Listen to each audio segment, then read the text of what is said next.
Good morning, Aspen Ideas Festival goers. Another beautiful day in Aspen.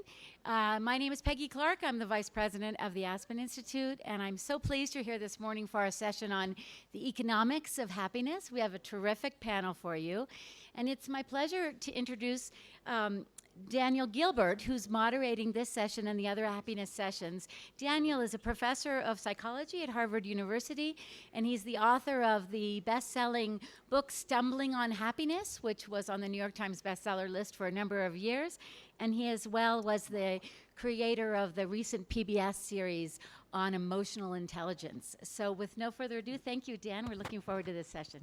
Thank you very much, and thank you all for being here. I'm really happy to be hosting this session on happiness and economics. Host is a funny word. I think the right word would be parasite, because in fact these guys are going to do all the work and I'm just going to enjoy.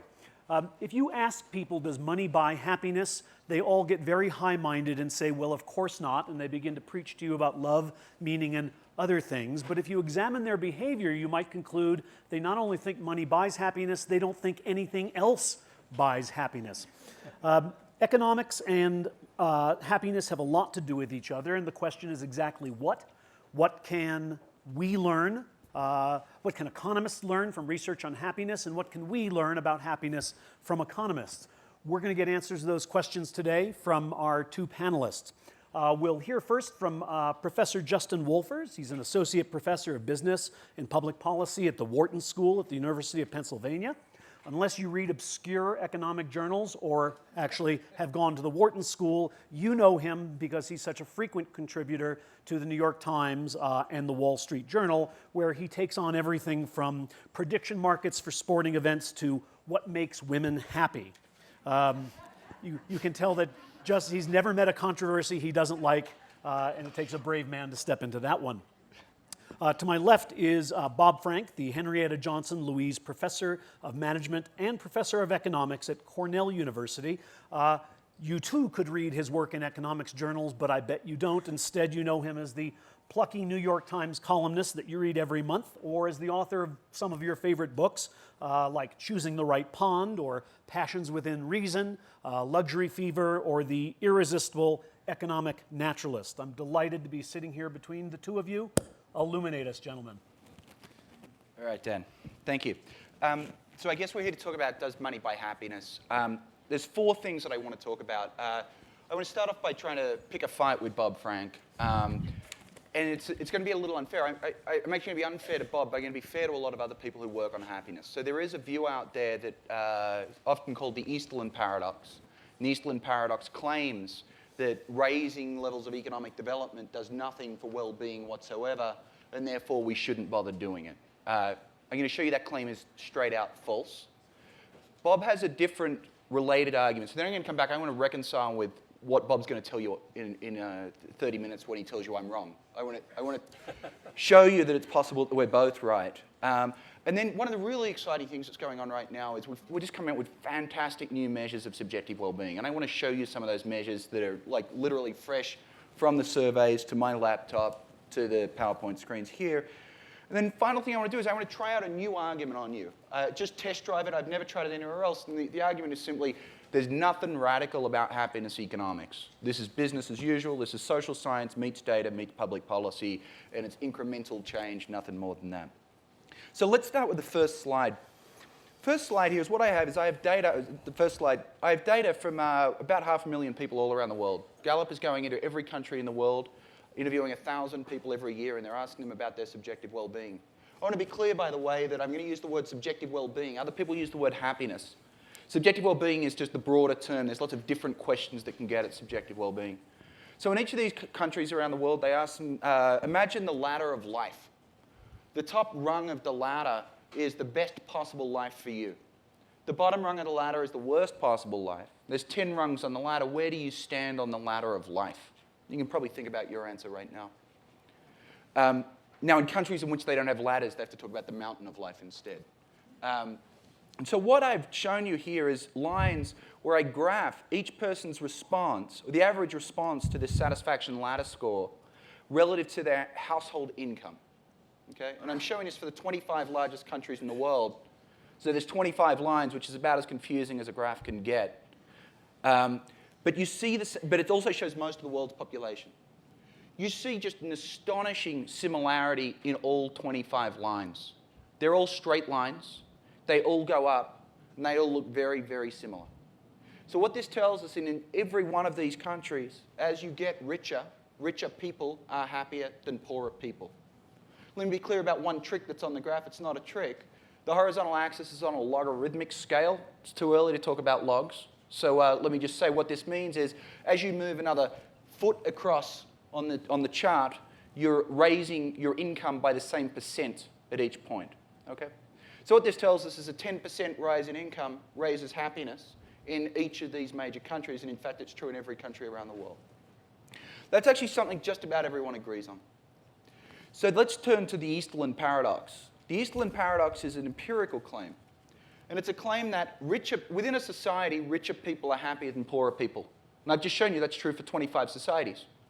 It's then a second claim. Richer societies are not happier than poorer societies.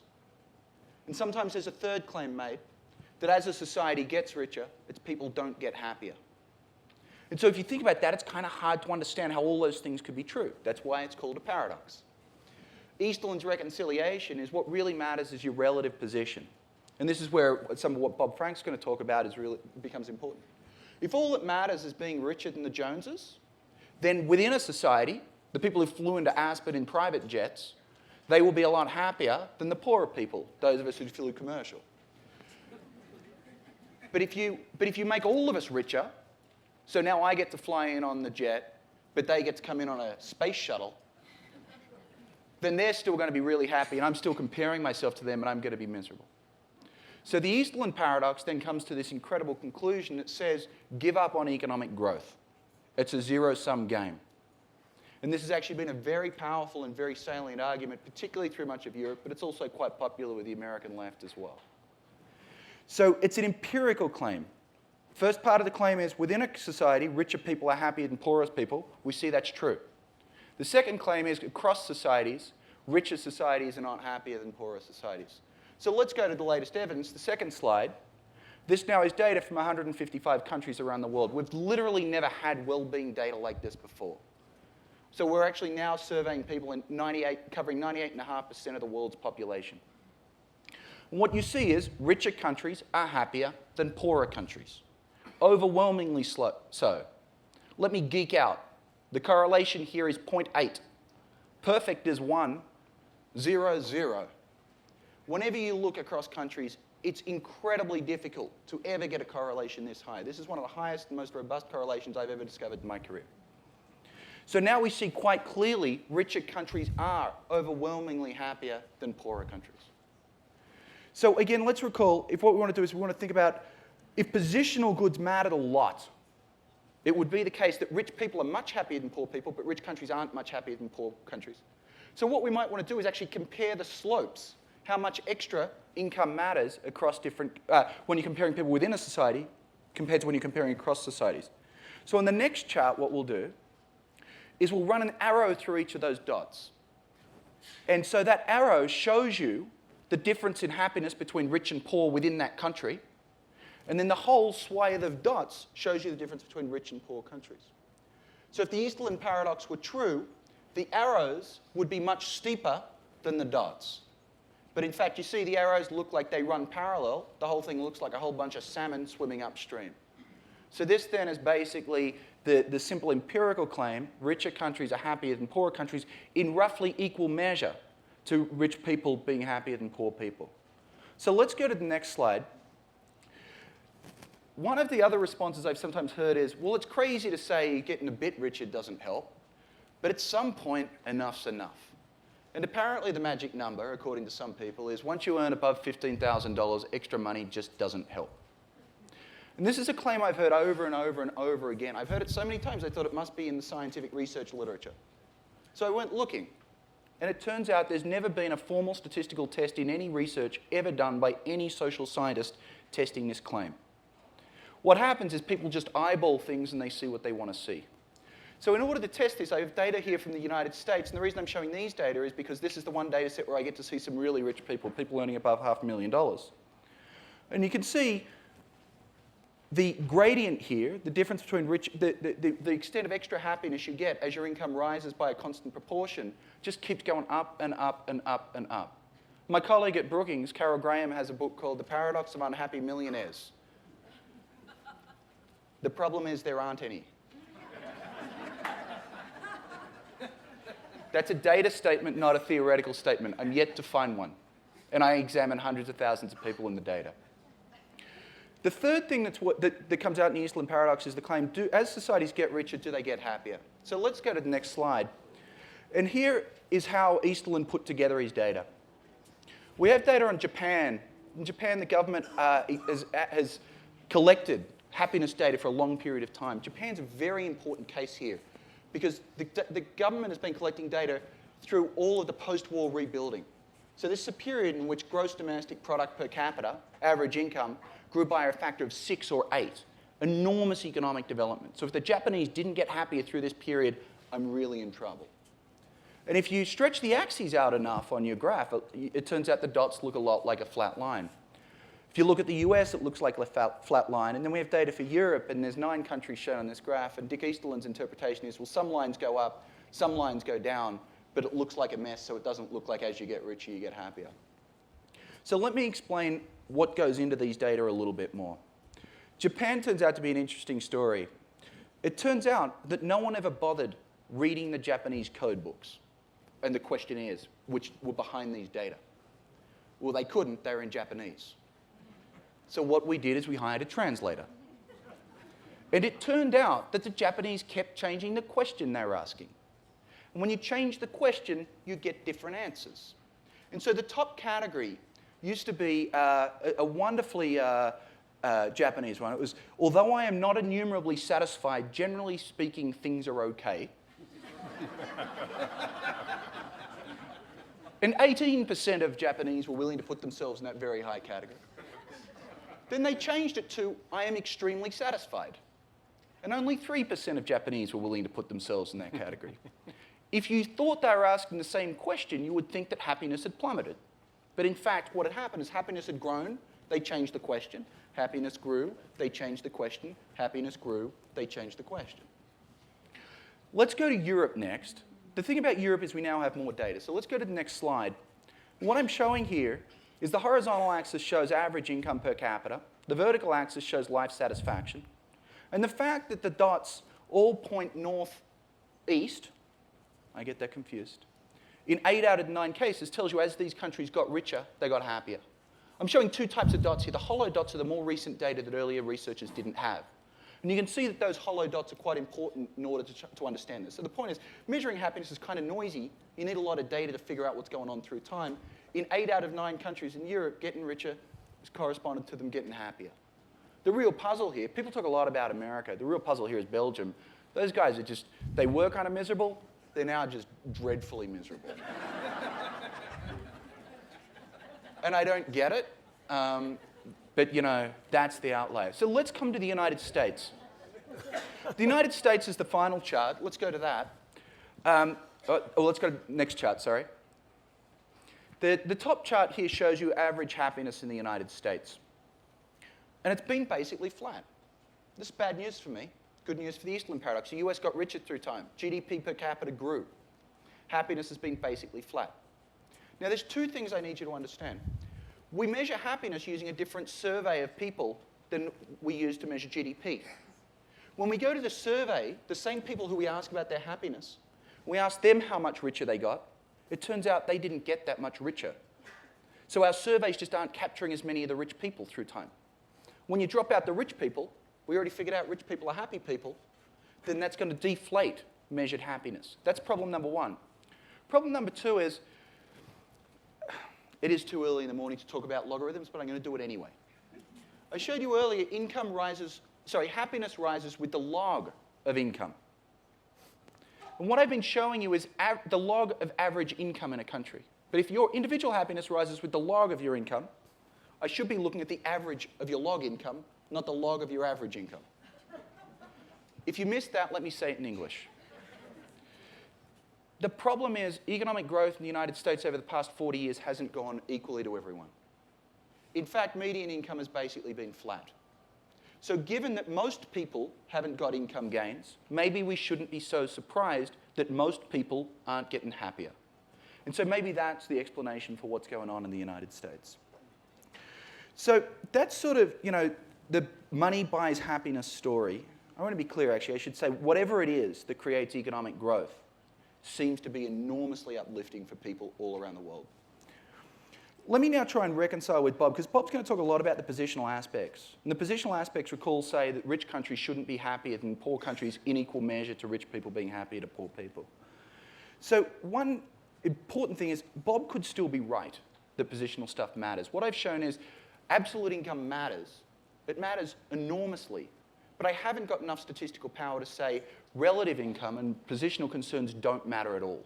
So it could be Bob's right, but the extreme version of the view, the one that Dick Easterland and others talk about, that we should give up on economic growth, that's clearly wrong. The second is I have new data. And the new data, I think, are changing our minds. And the third is Bob's a wonderful, wonderful theorist. And he convinces me every time he talks to me.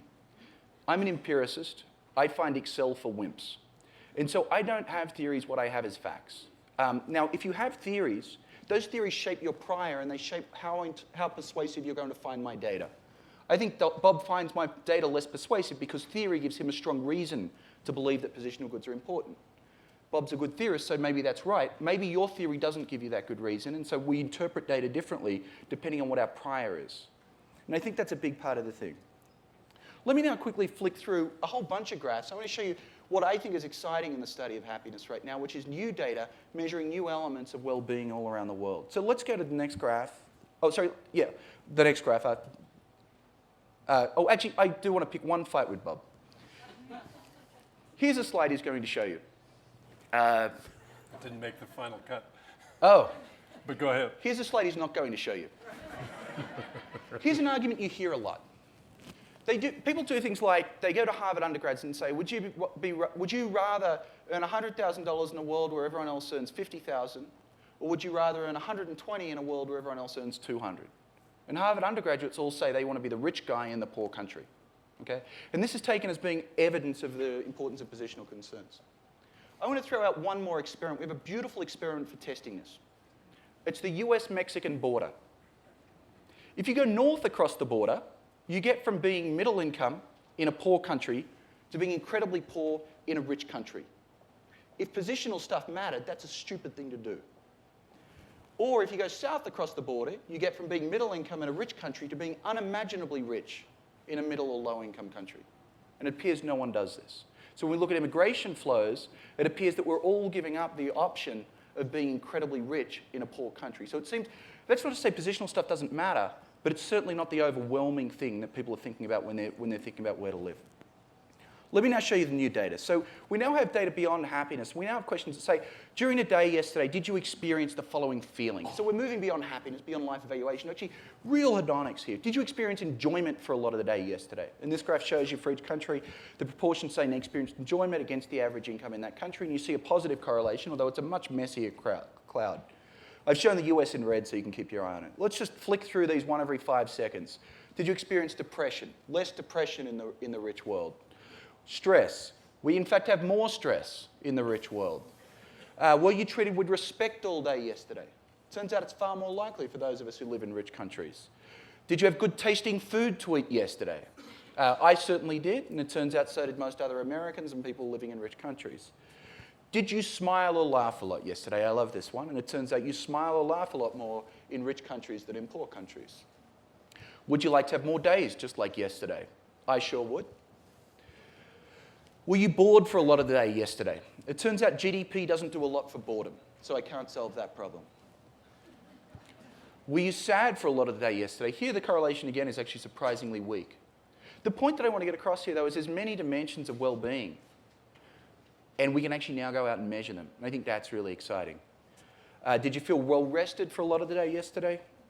Did you feel physical pain?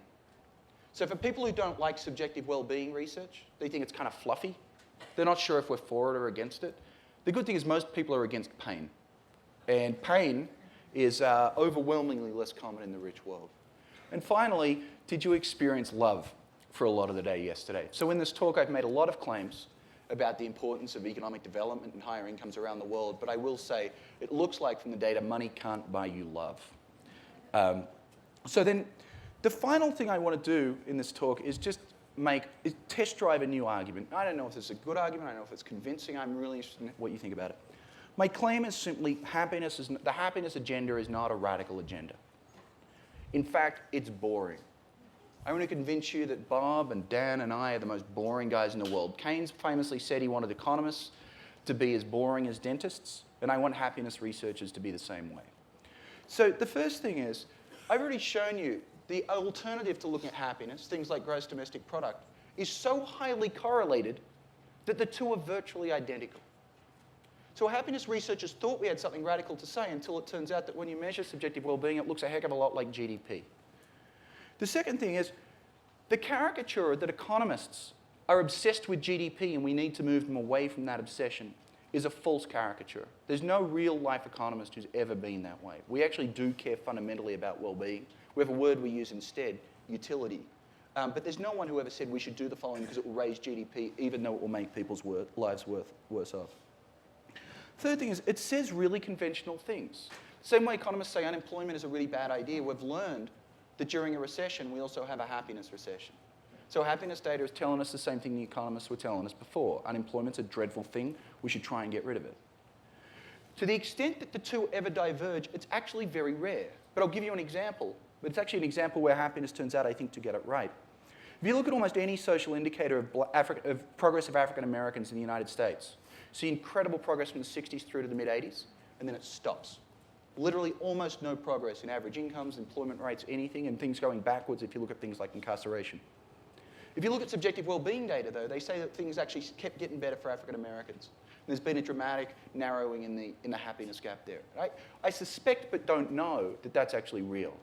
And I think that that's real, but it's picking up things like discrimination and animus and those feelings that standard economic statistics can't pick up very well. The next point I'd make is that economists often like to defend economic statistics. We like our GDP, our CPI, our unemployment rates. They're complicated. You have to take an economics class to understand them, and that keeps us employed. But we call them objective, but they're not. How do we measure happiness? We find a random cross-section of the population and we ask them how happy they are. How do we measure the unemployment rate? We find a random cross-section of the population and ask them if they're unemployed. But you might say happiness is socially constructed and means different things in different countries. Think for a moment about unemployment. If you didn't really search very much this week, or if you searched but you didn't search as much as your friends, or you meant to look, or you looked on Craigslist but you weren't that serious about it, is that unemployment? So unemployment is also socially constructed. And when you actually get and look inside GDP data are almost entirely constructed from surveys. So the difference between objective and subjective is much fuzzier than most people will let on. So this is just continuation of economic measurement. The final claim I want to make is happiness, it's not a new agenda, it's not a radical agenda because it's what politicians do anyway. I've literally never met a politician who said my job is to maximize GDP. Politicians love to talk, and they love to talk about community, pride, nationalism, well-being, health, all these other fuzzier things. So I think the politicians that I know have always been focused on a broader well-being agenda. And so all that folks like the happiness researchers are doing is going out and measuring it. So these folks are always targeting it. Now we can actually bring data and put data on the dashboard of social indicators so the politicians can actually figure out whether their intuitions about this stuff was actually correct. So that's the strong sense in which this is the least radical agenda in the world. This just says politicians want to do it. Well, decisions are always better informed by data. Let's collect data. Great, thank you very much.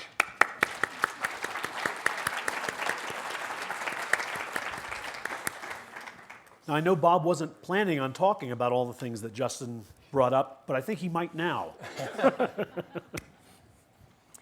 Yeah, as it turns out, I've never been a proponent of the idea that economic growth is a waste of time. I've always argued with Dick Easterland about that point. It did seem early on that it was hard to pick up the effect of economic growth in the happiness data. I was willing to think of that as a flaw in the happiness data. And I credit Justin and his wife Betsy with a great advance in gathering so much more data and showing finally that absolute income does matter. as of course it ought to matter. Your life expectancy in a society is much greater if there's high income than if there's low income. The institutions you get to work within are much more richly developed in a high income society. There's no reason that if you were going to be at the same spot in the income distribution in two societies that you would want to live in the poorer of the two.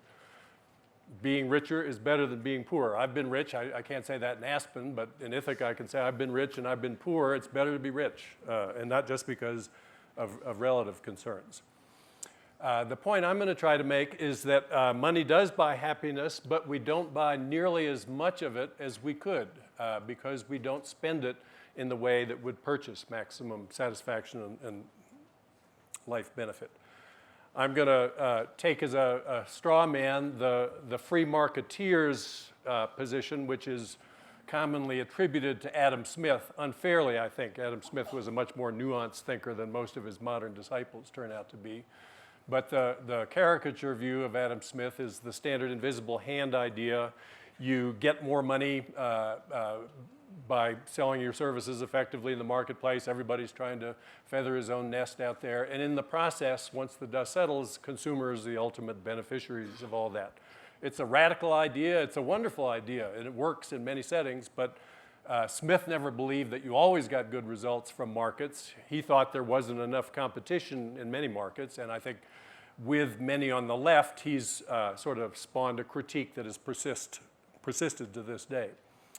There's another critique. If you went to the session yesterday with Eldar Shafir, you heard a good summary of this one. It's that human beings don't fit the standard assumptions of the Adam Smith model, the rational, fully informed actor. They make mistakes. They're cognitively imperfect. They have all sorts of self-control difficulties and other problems. Amos Tversky and Daniel Kahneman were the founders of the biggest growth field in economics in the last 30 years. It's called behavioral economics. That's the late Amos Tversky, who would have shared the Nobel Prize with Danny Kahneman had he not died prematurely. Amos liked to say, he was a psychologist at Stanford, he liked to say, my colleagues, they study artificial intelligence. Me, I study natural stupidity. People just can't figure out the right answer to questions, even when the questions are simple and they have all the relevant information in front of them. So of course they don't take full advantage of opportunities in the marketplace. The Eldar explained yesterday, and you can find a much fuller survey in the nice 2008 book Nudge from Thaler and Sunstein, how government policymakers could rearrange the environment in ways that would minimize the costs of the cognitive errors that people make. I grant that, but it's always been my view that these are minor sources of shortfall in our ability to attain maximum satisfaction. I'm going to push on a different front. I'm going to make a prediction. I'm not a young man. I'm going to predict fearlessly that 100 years from now, if you survey professional economists and ask who's the father of economics as a discipline, a plurality will say Charles Darwin, not the 99% who would say Adam Smith today. And I think they would say Charles Darwin because Darwin's understanding of the competitive process was in a subtle but very important way different from Smith's. The Smith caricature is that self-interested behavior serves the common good. Darwin recognized that evolution favors traits that help the individual, and those traits may help the group, but often they are quite harmful to the group. There's no presumption, in other words, that the invisible hand will guide us to the best of all possible outcomes. In some cases it works, like the mutation that codes for keener eyesight in the hawk. That's good for the individual hawk. It's good for hawks as a species. But what about antlers in the bull elk? They evolved to help bulls compete with one another for access to females. It's a polygynous species. Males take more than one mate if they can. The qualifier is important. If you don't take mates in the Darwinian scheme, you're the ultimate loser in that framework. Your stuff doesn't make it into the next generation. And so antler size mattered as the males battled with one another for access to females. The bigger antlers won. That created an arms race that resulted in antlers 4 feet across. They weigh 40 pounds. Great for the individual bull fighting for a female. Horrible for bulls as a group trying to get away from wolves when they're chased into densely wooded areas. If they could make an agreement at the count of 3, push the red button, all antlers will shrink by half, they'd stumble over one another to do that. Of course, they can't do that, and so Darwin wasn't much concerned about how you solve this kind of a problem, but he recognized it as a problem of the first order. Again, individuals can't solve the problem. If your antlers were smaller by half as a lone bull, that would be great. The wolves wouldn't be as likely to get you, but you would never wind up in the alpha position to pass those antlers along into the next generation. It's a very different perspective when you think about the brain from the Darwinian point of view. It's not just our goal to be happy. That's not what the brain's purpose is in an evolutionary framework. It's to get you to do the things that help get your stuff into the next round. And as it turns out, the way the brain does that is by making you unhappy much of the time. You're thirsty, you're hungry, you're tired, you're scared, and the actions that are prompted by those negative feelings are what get you into a position to help get your genes into the next generation. Tibor Skatovsky had a very nice account of the human satisfaction mechanism. He said there's an optimal level of neural arousal. If you're too aroused, then you're tense, you're uncomfortable. If you're not aroused enough, you're bored.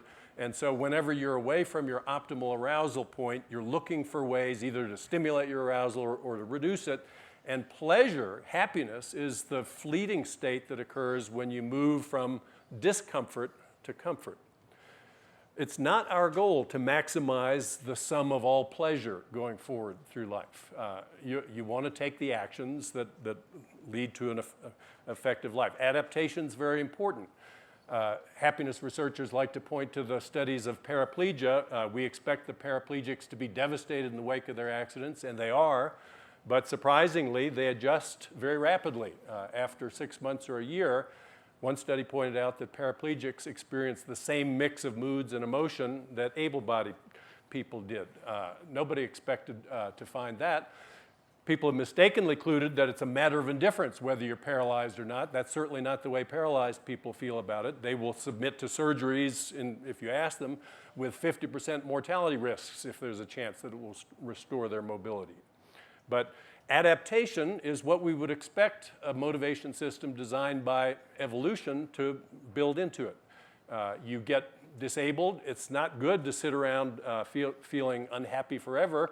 You should adopt a new set of goals, and feel good when you achieve within that new framework, and feel bad when you fall short within that framework. So that's the perspective. It's a perspective in which context is enormously important for all evaluations. I was a Peace Corps volunteer in Nepal 45 years ago. Was my house okay? That's a question everybody asks in every environment. It had a thatched roof that leaked when it rained, no plumbing, no electricity. At no point when I lived in Nepal did I experience that house as being inadequate in any way. It was actually a rather nice house in that local environment. If you don't think relative income matters, how would you explain why most Americans would feel ashamed if people knew they lived in such a house in the United States? My kids wouldn't want their friends to know where we lived if we lived in a house like that here. There's our house in Ithaca. If my friends in Nepal could see that house, they would say, I had taken complete leave of my senses. Why would anybody need a house like that? They would wonder. But you wouldn't wonder that. Certainly somebody living in Aspen wouldn't wonder that. That's just a professor's house in a college town in that environment. I'm going to repeat the main line of the argument. It's a new tactic I've developed since I've studied the introductory economics course with Ben Bernanke over a period of years.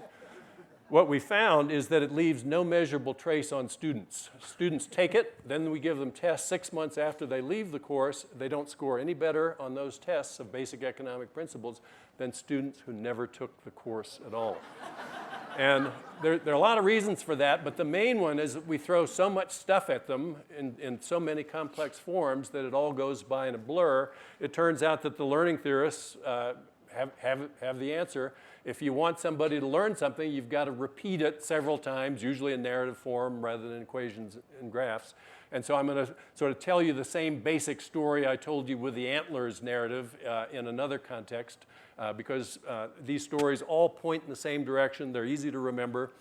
It's a question asked by my favorite economist, Tom Schelling.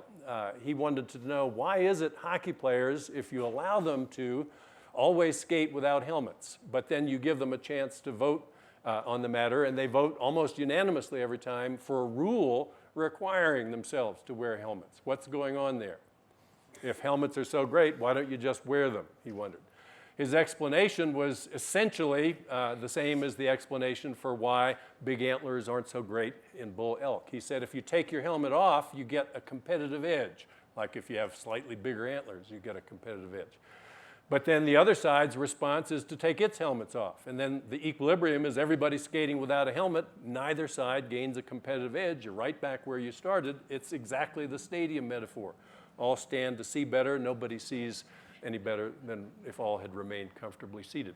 This is not a question of insufficient competition, the way Smith and his disciples have tried to rationalize market failure. If anything, it's more likely to occur if there's more competition. It's not a question of cognitive errors. The hockey players aren't making a stupid error. They know they're more likely to get injured without helmets. It's that if they take the helmets off, we're going to as well, because ceding competitive advantage is such a big ticket item in their minds. It's a collective action problem, like a military arms race. We can take steps to solve these problems once we recognize the form that they take. So the basic empirical claims I make, and I'll be curious in discussion to see if Justin disagrees with any of them. People care about relative consumption more in some domains than others. His data don't force him to accept that, but if I had time, I would list the 12 absurd things you would have to believe to say that's not true. These concerns, always and everywhere, lead to expenditure arms races that focus on the goods for which context matters most. And the arms races are patterns that make us less happy. They steal resources from important categories, and they devote them to categories that are essentially mutually offsetting, so don't do us any good. What we've seen in the country as income inequality has grown more disparate is that there's been expenditure cascades. Top earners spend more money because they have more money. That's not a moral indictment of them. That shifts the frame of reference for people just below. Bigger houses on top, maybe the people just below who travel in the same social circles now need to have the wedding receptions for their daughters at home rather than in a club. So they build bigger, and so on all the way down the line. When we see more inequality in counties, my colleagues and I have found bigger growth and inequality in a county means greater symptoms of financial distress, longer commute times, higher divorce rates, higher bankruptcy rates. As the context shifts, you have to spend more to keep up with community spending standards. If others like you are buying bigger houses and you don't, your kids go to the schools that the students score in the 20th percentile in reading and math, or that have metal detectors in the front. You've got to keep pace with what others spend just to achieve basic goals. It's not a question of envy. People build bigger mansions. If everybody does it, it just raises the bar that defines how big a mansion you need. It's not that there's no purpose served by bigger mansions. It's that primarily the purpose of a bigger mansion is to meet social expectations. Beyond some point, probably when everybody's mansion gets bigger, people are less happy. It's a bigger hassle to have bigger mansions to take care of. Coming of age parties, the income distribution having grown more skewed has led to an enormous outpouring of expenditure. David Brooks, not the David Brooks who's here at this meeting, another David Brooks, celebrated his daughter's coming of age party by spending $10 million on a special party in the Rainbow Room atop Rockefeller Center. He hired famous bands. He gave all the kids video iPods as party favors, $10 million. You can imagine his only goal was to make her feel special on her big day. But by doing that, he raised the bar that others have to meet in order to make their people feel special, and it's cascaded all the way down. Now we see middle-income parents, if they don't hire a clown or a magician, their kids are disappointed on birthday time. So the quick drill, I'm going to make a shameless commercial plug. My book is The Darwin Economy is coming out in September. There's a very simple set of steps we could take that would steer a lot of the resources that are going into mutually offsetting arms races into categories of expenditure that would benefit rich and poor alike. If we scrap the income tax entirely, just get rid of it, and in its place adopt a much more steeply progressive tax on total consumption, we could slow the rate of growth of mansions, slow the rate of growth of expenditures on coming of age parties, slow the rate of growth on long yachts, bigger helicopters, and instead divert those funds into patching the potholes on the roads that we drive our Porsches and Ferraris on, fixing the bridges that collapse when we drive over them to get into Minneapolis to go to work, inspecting the cargo containers that come into the country right now with potentially dangerous material in them that go uninspected. The tax on consumption would be very easy to implement. You report your income to the IRS just as you do now.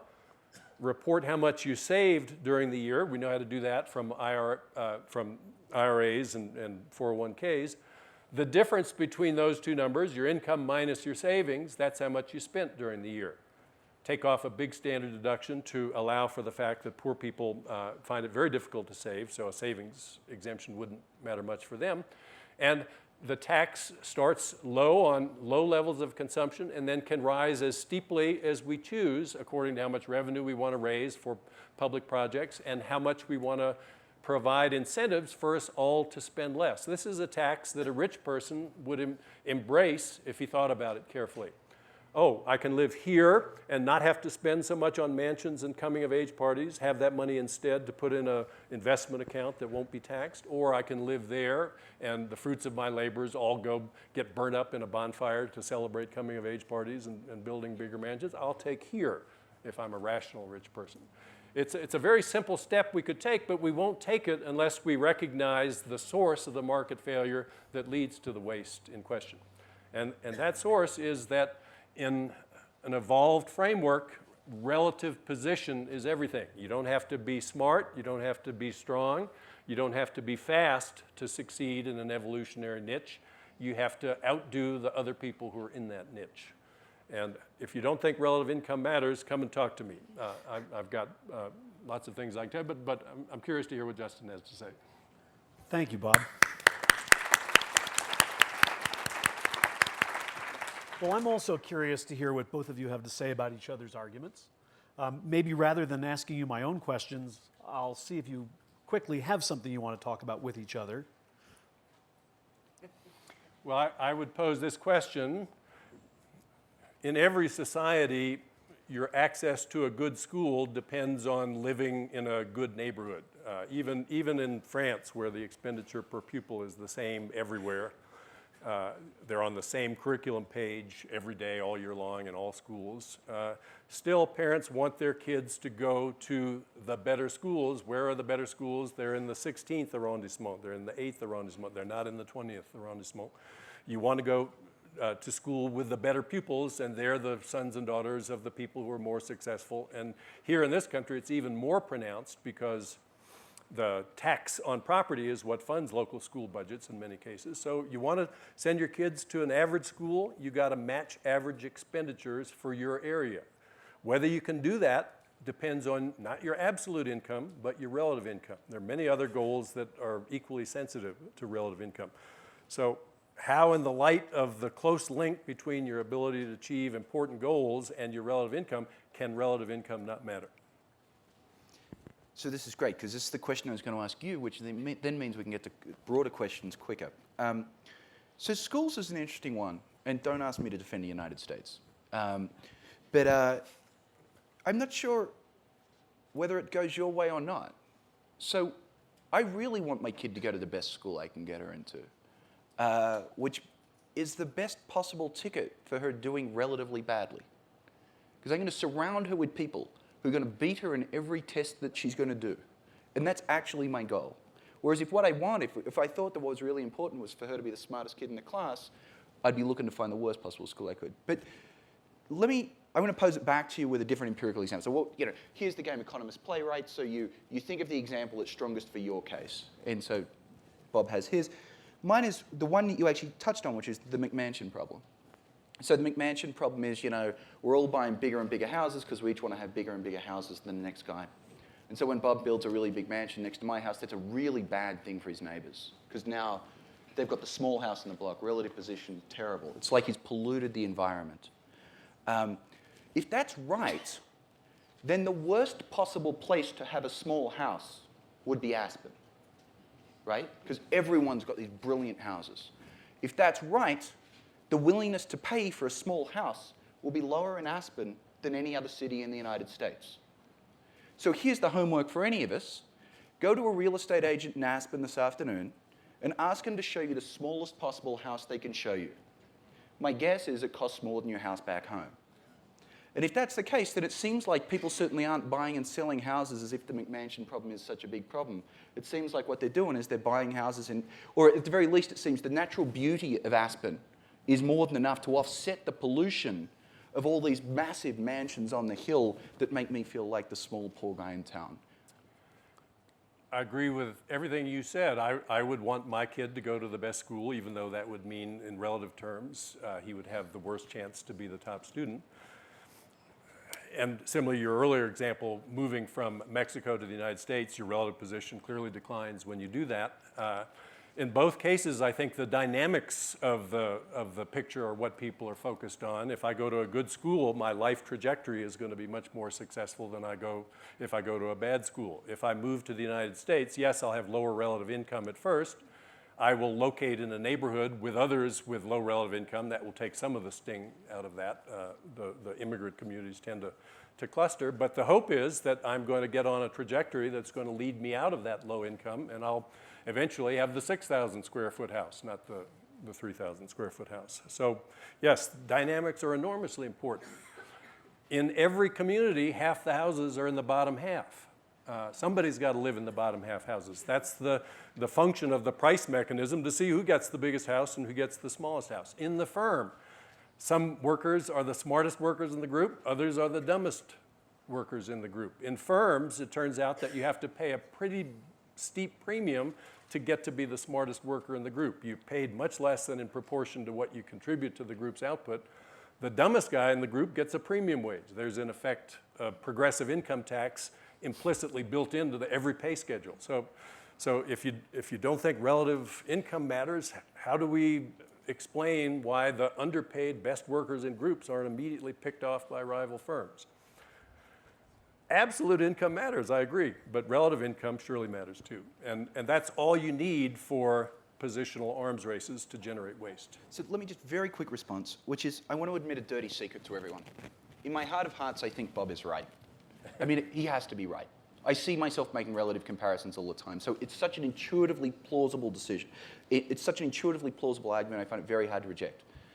What's difficult is the empirical implications of Bob's argument I'm yet to see convincingly documented. And so the empiricist in me sort of suspends disbelief for a while. That doesn't mean it's false. It may be Bob has half a dozen terrific graduate students who right now are in a basement in Ithaca generating this evidence, and then I get to come back in a couple of years' time and declare Bob right.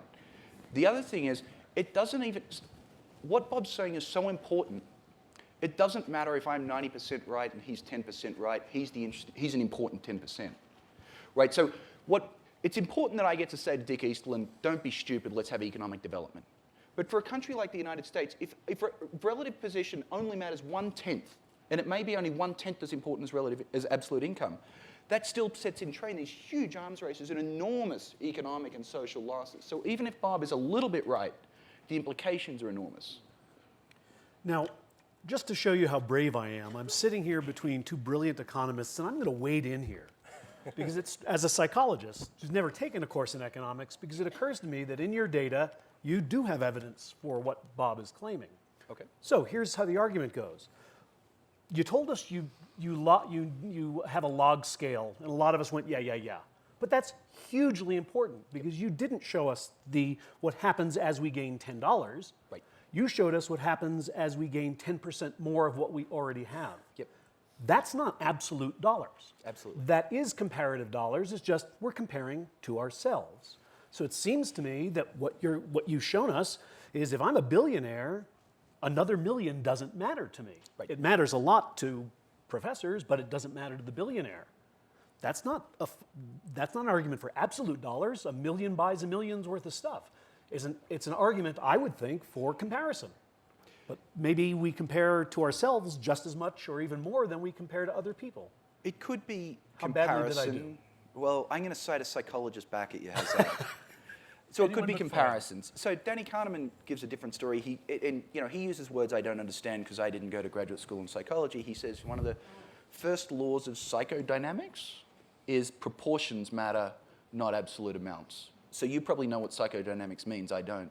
but I know what proportions means. And so Danny says, given this law of psychodynamics, we should all expect for most things, 10% more of something is what makes a difference rather than 10 units more.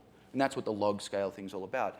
But I want to come back. Your point's really important because it's right, 10% more income is what makes a difference. So there's lots of ways that people try and use happiness research to found or provide an intellectual foundation for progressive policies. So Bob used relative comparisons as one. He says, well, they're all just Mcmansions. They're polluting the rest of our quality of life. This is a basis for, taxing the hell out of the rich.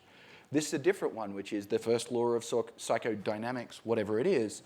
The billionaires just don't need it. And, if you took, and it's very powerful. If you took a small chunk of money from the rich countries and you gave them to Burundi, it's going to be a huge bump in happiness. And, for the standard reason, it's diminishing marginal well-being. Another technical point on the data, this is something Justin and I discussed before. When you're looking at how relative income affects happiness, you're looking at where people stand in the national income distribution.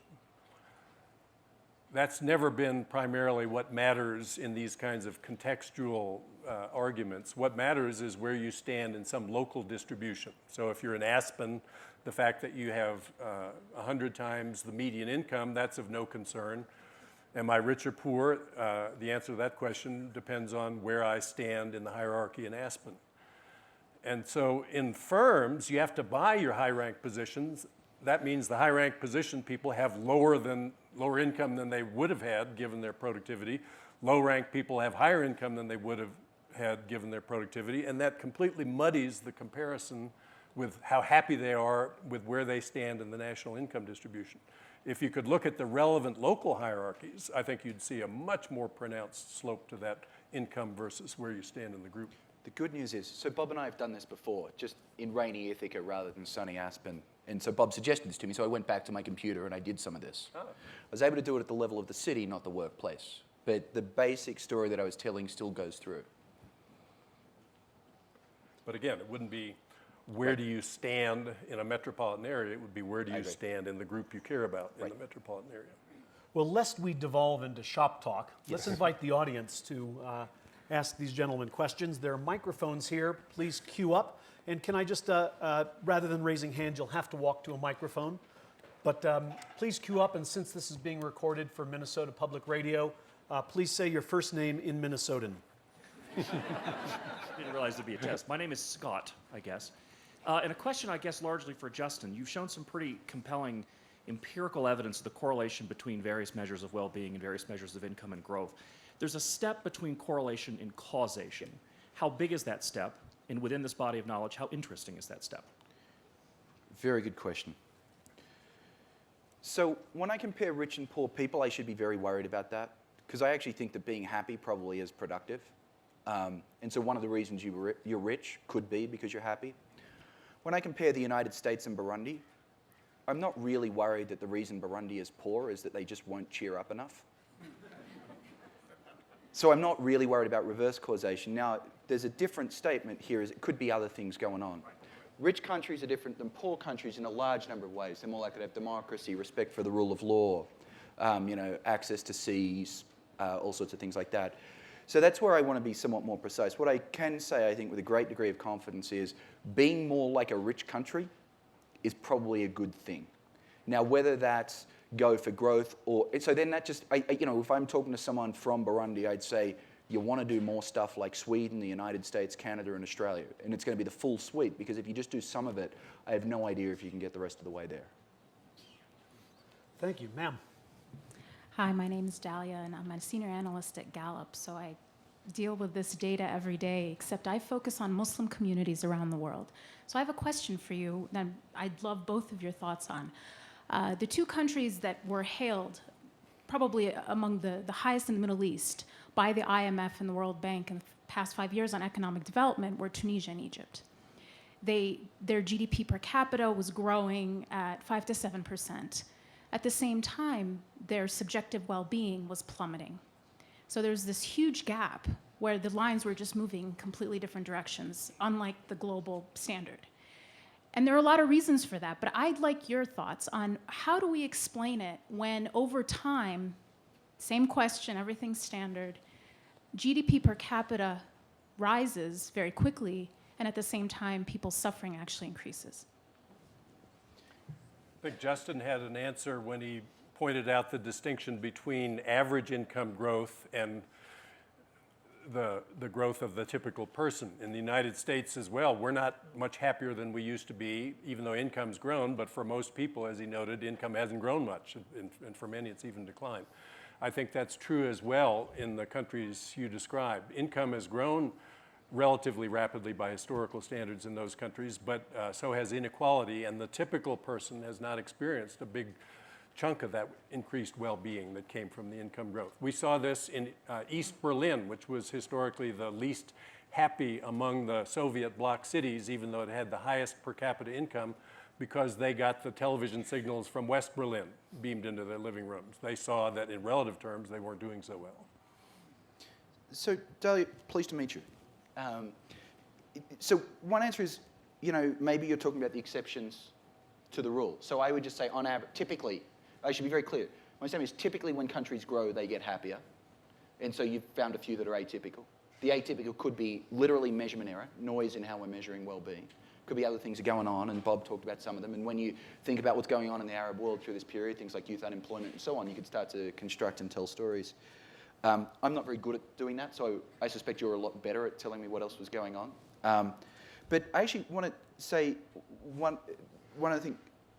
Gallup has played an extraordinary role in the improvement of our understanding of well-being. And I wanted to clear a conflict of interest. I actually consult as a senior scientist there. But almost everything new that we've learned in the last 5 years is because not the IMF, not the World Bank, not the United Nations, a private sector corporation called Gallup has decided to go around the world and survey literally the world's population about their subjective well-being. And they're also surveying 1,000 people a day in the United States. And that's almost everything new and exciting about happiness is one way or another tied back to Gallup. And I also want to relate a story about how stupid I am. I had lunch with actually one of your bosses, Gail Muller, in December of 2010. And he said, we have this fantastic data on this, so it's before Tunisia or anything happens. We have this fantastic data on the Arab world. We think it's so interesting what's going on over there, and we really want a smart academic to analyze it for us. And I said, I don't think I can do that. And then the following months played out, and Gail has been proven to have been incredibly insightful. Well, then you. So let me say, this is the greatest missed opportunity of my professional career. So Let's hope it's the last. Sir. Hi, good afternoon. My name is Shagun. I teach at the African Leadership Academy and focused a lot on helping young leaders in Africa think about development. And one of the questions that I had was in terms of your definitions of happiness. Are they culturally skewed towards the idea of acquisition of things in terms of what the happiness levels are? And was that considered in terms of some of the questionnaires that were given in terms of the Gallup? And I guess the second sort of related point would be, is there a threshold in where the happiness truly became more due to the income? So if I'm at $1 million, yes, my stress is going to be reduced. But if I'm still at making $150,000 per year, the stress of working at a firm and all those things, is it really reduced? Am I actually, having less stress? So those are sort of the two questions. can you bring up slide 18? Okay, then we won't do that. So the cultural thing's really important. The graph I showed where I showed average well-being around the world and average GDP, and I showed the correlation was 0.8, and I thought it was a very, very strong relationship. We should be clear, that's strong despite the difficulties in making cross-cultural comparisons, right? And so Dahlia's answer is going to be, we have expert translators and we're so good at this that we eliminate all cultural biases, and she has to say that. And you and I can say that's almost certainly not true. But if you think about the implications of that not being true, what that's going to do is it's going to make a whole bunch of countries that are rich and actually happy, some of them are actually going to report they're unhappy. And some of the countries that are poor and actually unhappy are going to report they're very happy. So it's going to weaken my correlation. So it suggests if you were actually worried about the concerns that, this is culturally specific, it actually suggests that the relationship between economic development and well-being is much stronger than I've made it out to be. And so that's sort of, kind of striking. The other thing I'd say is different definitions of happiness do correlate more and less well. I've shown you the ones that correlate best. I also showed you some of the ones that correlate less well. In none of these do we find any of these threshold effects. There's some point where, you're so rich it doesn't matter, or you're so rich that you're now freaked out about it, or anything like that. I think it's important, too, to remember the role of your relative position in the stress that you experience in life. What's true in every country is that relatively low-income people save at a much lower rate than upper-income people. That's been found again and again in the data. And if you don't have any savings, as tens of millions of Americans essentially have zero savings, and you're driving on the highway and a truck flings a rock up at your windshield and it cracks, that's $1,000 you've got to come up with. If you don't have any ready access to savings to cover that expense, that's a stress for you. If you've got lots of savings, which you will have if you have high relative income, you just write a check and you move on. So stress matters enormously for how we feel about life. Interesting. Sir. Hi, I'm Paul. I'm a colleague of both Bob's and Justin's. One comment. I think Bob's response about defining the community or the reference group is very important. I've always said that I don't mind living in the same city as Donald Trump or a city that has a Trump Tower. I'd hate to have one on my block, though. So defining community here is going to be subtle. And we have communities at work and then communities in our neighborhood. And so keep digging on defining the empirical correlates for this. The question for you, Justin, is about China. I was struck by the research that I read showing that there was not much evidence of improvement in happiness in China with these dramatic increases in income there. And I was just curious if you know more about that. And is there time series data from Gallup on China? Yeah. So China is a fantastically important observation because it's gone from really poor to moderately poor, or even moderately okay. Paul, I think you described it as there's not much evidence that China got happier. I think actually the right answer is there's not much evidence. So the problem is 10 years ago there was 1 or 2 surveys where they went into China, but then they asked a different question 10 years ago than they asked 5 years ago. So we actually only have comparable data for China literally over the past 4 years. And over that time, China in fact did get happier. Now, the data from 10 years ago, you can sort of stare at it and you hope it tells you something, and that's where you got the impression you got. But China is about as happy as you would expect them to be given their current level of development. It's one of these things, I wish we had just a wonderful history of happiness for all these countries. And one of the only thing I can offer is the Rumsfeld defense. I go to war with the data I have, not the data I want. And unfortunately, the data we want just doesn't exist, although it will exist over the next century because Gallup are actually going to do this for the next century. Hi. I'm Kathy Madden. I'm from Project for Public Spaces in New York, but I grew up in Minnesota, so I can speak, I guess, okay. I don't know. I was here a little bit late, so I'm not sure if you covered this or not, but did you talk at all about economics and place? I know people, including us, have done some writing on place capital and what that means if a city or neighborhood has a good place. And we look at this a lot in terms of our theory is people like to go to good places, and they choose a good place over a bad place. And if they get to the good place, they'd like to see other people there, and they like to have things to do. So we take them out to places and have them evaluate those and places that there's social interaction, places there's kissing, places people take their shoes off, places there's older people, younger people, all those things make a good place. And it also has very strong economic implications, we think, like a public market, like a downtown, a main street where people will prefer to go. And I just wondered if any three of you had looked at that at all. I don't have any data on that, but what the standard free marketeers argument leaves out is the obvious utility we get from public goods of a variety of sorts. To pay for them, we need to have taxes, and if you listen to the people who are opposed to government speak, they say all taxation is theft. What a strange conception. I mean, if you didn't have mandatory taxes, you wouldn't have an army. You'd be invaded by a country that had an army, then you'd pay mandatory taxes to their government. So I think You have to have a conversation about taxes. Whom should we tax? How should we tax people? What should we spend the money on to improve public spaces or whatever else? And that's not happening now. The moment someone raises the proposal to spend money in the public sphere, there will be immediately an objection that he thinks the bureaucrats in Washington know how to spend your money more wisely than you do. So I think that's a conversation we need to have, but we're not having. So you have a nice policy proposal, and it's actually cheaper than Bob realizes. You said people like being in places where people are kissing, therefore having people kiss is a public good, therefore Bob wants to subsidize kissing. Unfortunately, I suspect that's going to be a cheap policy. One serious note, you need to be very careful with happiness data and place. And this is where being an economist is helpful. Because people can move across places. And so what that means is if I could be happier in a different city than I am in my current city, I'm going to move there. And then the next person's going to do that, and they're going to keep doing that until happiness is equalized across the two cities. So if people do this, then in equilibrium, you'll have very nice places and horrible places where at the margin, people are just as happy between the two. And then if you looked at correlations of place virtues and happiness, you'd find none. But you shouldn't infer from that good places aren't good things. The problem is that people can move. That's why you want to look instead at the national level where people can't move across borders. Right, and places also are smaller than a city. They Right. might be, the entrance to the Aspen Institute is a place. Right. I'm just trying to get my head around the idea that a good place is one where old people are kissing with their shoes off. This is not working for me. I think we have time for one more question. Thank you.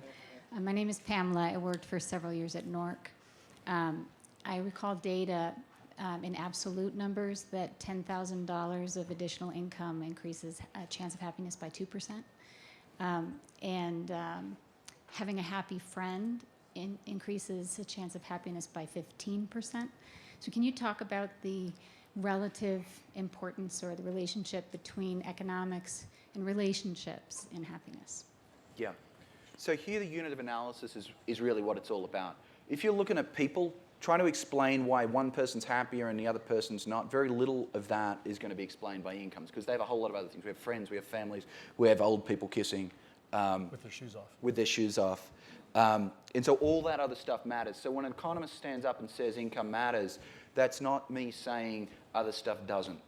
Now, many of my psychologist friends say, well, one of the most important things for happiness is genes. They could be right. I don't care. Because there's nothing economic policymakers can do to change genes. So psychologists may have half of happiness because they've got genes, but I got the interesting half, which is the stuff we can affect. So when we then aggregate up to the level of economies, though, unless you thought a national friend policy could work, and maybe you do, but if we aggregate up to the level of economies, overwhelmingly it's things like economic development, democracy, rule of law, things like that seem to be doing the work across countries. Well, thank you all for being here. This has been quite stimulating. We're going to be talking a lot more about happiness today, happiness in psychology, history, philosophy, neuroscience. We've only just started. Hope to see you at the other sessions.